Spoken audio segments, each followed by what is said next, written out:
Now here I have all the components of the RSST.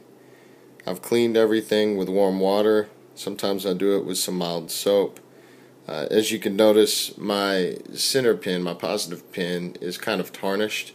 It's because it's a silver-plated center pin that I purchased from Ninja Mods, and you can get one for about $4. I don't remember what shipping is, but silver's a better conductor than whatever they give you factory. I will note that if you have a factory center pin and you don't want to spend $4 on a new one, you should sand down the bottom where it contacts the top pin on your mod, or the battery if you're running this thing hybrid mode. Who made the hybrid kit? Fusion's Mods used to make a hybrid kit. I guess they still do for the Sigeli mechs. The next thing I'm going to do is assemble everything. So I'll take the bottom piece and my center tube thingy. Make sure there's no liquid in there. And just kind of snug it up. Slide the tank over it. Get your top piece. Next, you take your center pin. Make sure that your washer is wiped off real good. Slide it on. Got a washer. Then your spring. And then I've got an AGA-T type or an AGA type insulator. It's soft. See? The insulator that comes stock with this thing is hard. Sometimes you have to thread them onto the center pin. Sometimes you don't. This AGA I have to kind of thread on, and because of that, I don't have as many leaky issues with my RSST. Sometimes they like to leak down here, especially if you screw your center pin down too far, which you will almost definitely have to do if you have a reduced top cap. The other thing I want to tell you all about before I finish this up is the stock airflow hole in the RSST is severely inadequate. This device will put out a lot of vapor. You need a lot of air to have a lot of vapor. Otherwise, it's going to be some really intense hits, and you're not going to like it. Okay, so I've got this guy threaded, and I am going to go ahead and screw it in to the RSST tank setup now. You want it to just barely stick out the bottom. Y'all see that? Okay, next step, guys, is going to be to roll a wick. Don't ask me how big this is. Let's see, maybe 2 inches by 1.5 inches. Okay, I'm going to get my trusty Harbor Freight fire maker. I don't see any medical pliers or anything. Let's see, we use these vice grips here because it gets hot. And I'm just going to oxidize. This burns off any imperfections or contaminants that may be in the stainless. This also takes some of the memory out of the stainless so that you can roll it easier. And just get it good and hot, and it'll change colors, and you'll be ready to rock and roll. Oxidize both sides. Second step is going to be to pick a side. So I'm going to use the wider end because I can't ever seem to cut it straight. And I'm going to make a small fold here. This is going to protect against hot spots. Okay, then I'm going to take this other side, make a little roll in it, and then just kind of roll it up like a you-know-what. Except this time you don't got to worry about anything falling out of it. There we go. I'm probably going to go ahead and hit it with a little torch action again. Now I usually clip the bottom of my wick kind of at an angle, and I'll show y'all that. Guys, I've seen some people out and about trying to roll wicks with this wadded up out of your pocket mesh. That's probably not the best stuff to be rolling with, okay? You know, do something to protect it. Okay. Yeah, you can see it. Okay. And we are going to try to get this guy in here. Kind of twist it. Now I'm going to go ahead and oxidize my Kanthal. I'm going to use 28 gauge, and I'm going to do a 2-3 wrap. I've got here about 1, 2, maybe 3.5 inches of Kanthal. I'm just going to get it hot. This takes the springiness out of the canthal. I loosen my negative post, and then in between the center pin and the negative post I place the canthal, and I'll show y'all why here in just a second.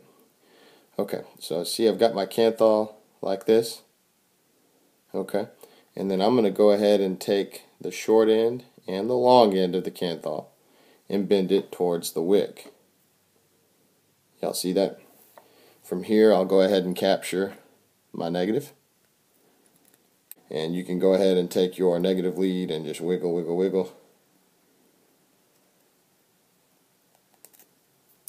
and off goes the end there.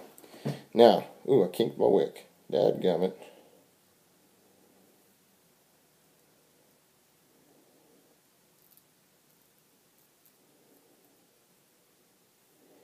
I bet you we can still build it. I don't know if y'all can tell, but I have kinked my wick right where the first couple wraps are going to go. Okay, look. Now, there's no trickery here. I just wrapped the coil. I'm going to try to give y'all a view of this if I can. I mean, I just kind of, where it naturally lies, I just kind of keep wrapping and go around. And then I hold it down with my fingernail on the completed end and do another wrap, and then go in between the center post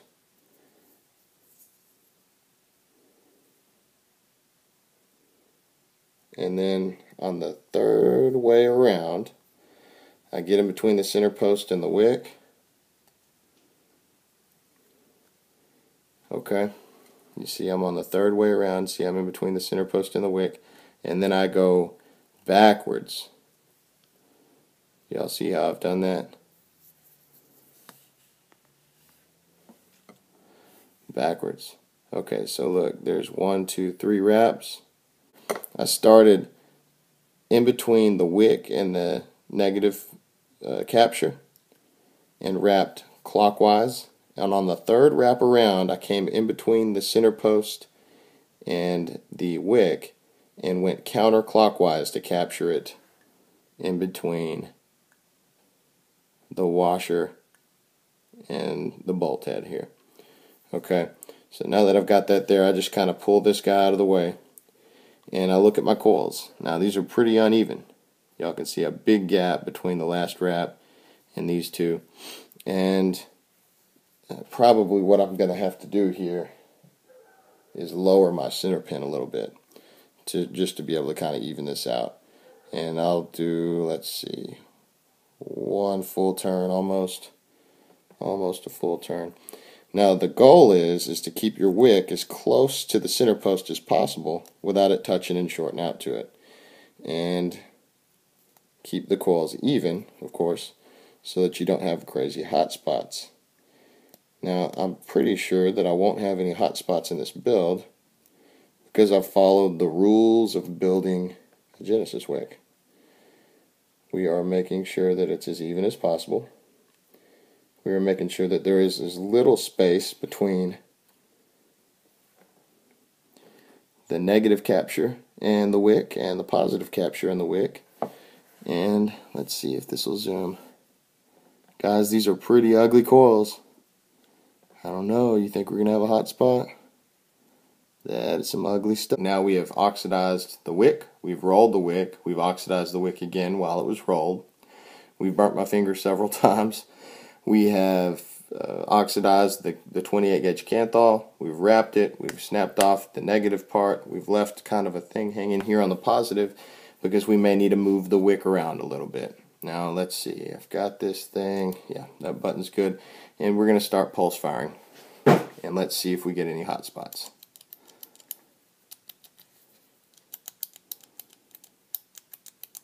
Got a hot spot at the top right here. Okay, so look at the top. See that? Not good. Let's see what I can do here. Okay, it's kind of pinched from when I cut it. Hot spot's happening right on the fold where I rolled the wick. So what I'm going to do is rotate the fold out of that portion of the coil.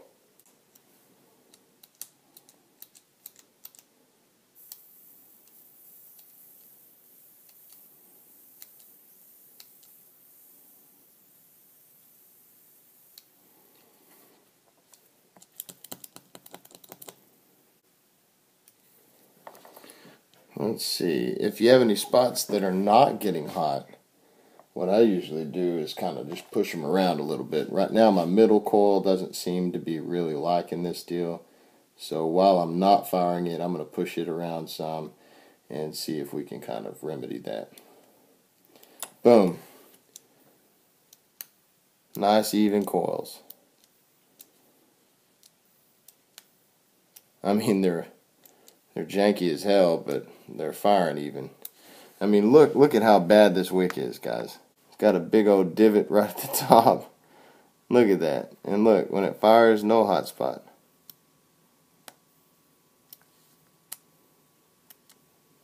Okay. No hot spots here. So, I'm going to snap the top here. Stink. What are we going to vape on here? I think we're going to vape on some... How about some Double Rainbow from Voltage Vapor? I think it tastes like Skittles, maybe. I don't know. So I'm going to fill in my brand new fill hole, since I've got my fill plug still in. Okay, I filled it up to where the top deck starts. And then I'm just going to prime my stainless steel mesh. And you know, just... There you go. And it'll kind of wick down itself. A mesh wick is more of a gravity wick, okay? So it's not going to wick all by itself. When I'm vaping, I've got to tilt it. I've got to keep my wick down, which is easy because you got this big dark spot there. Okay, keep that down. You want to put the air hole directly over the wick. Let's see, I'm going to need a drip tip. Okay, I've got a single coil wick, 2-3 wrap in my Nemesis RSST combo. I have a dual coil wick set up in my Kraken Nemesis combo.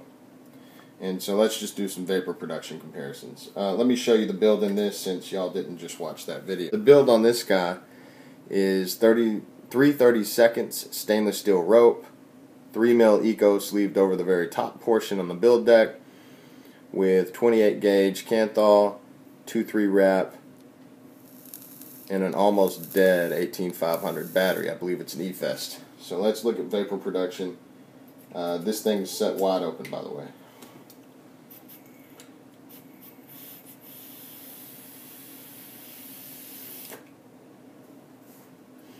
Okay. And I'll show you the coil on this guy. Stainless steel mesh and a 2-3 wrap. This is a very citrusy vape, okay? So I don't think citrus flavors give as much vapor as something like Mother's Milk that I had in there. Both at 12 milligrams of nicotine. They're both 60/40 VGPG, okay? This is stainless steel mesh 2-3 single coil, 0.6, 0.7 ohm, and that's going to be 2-3 wraps. It's probably about the same, 0.6, 0.7, okay?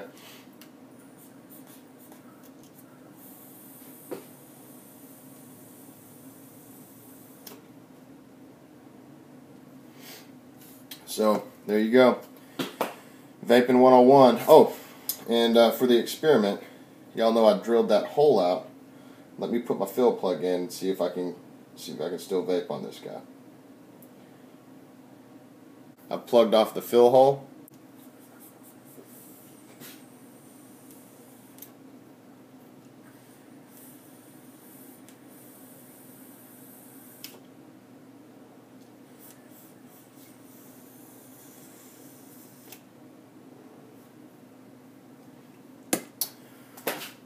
Vapes like a champ.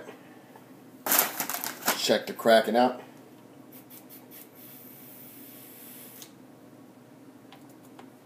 Also vapes like a champ. Two very differently set up Genesises. Alright, thanks for watching.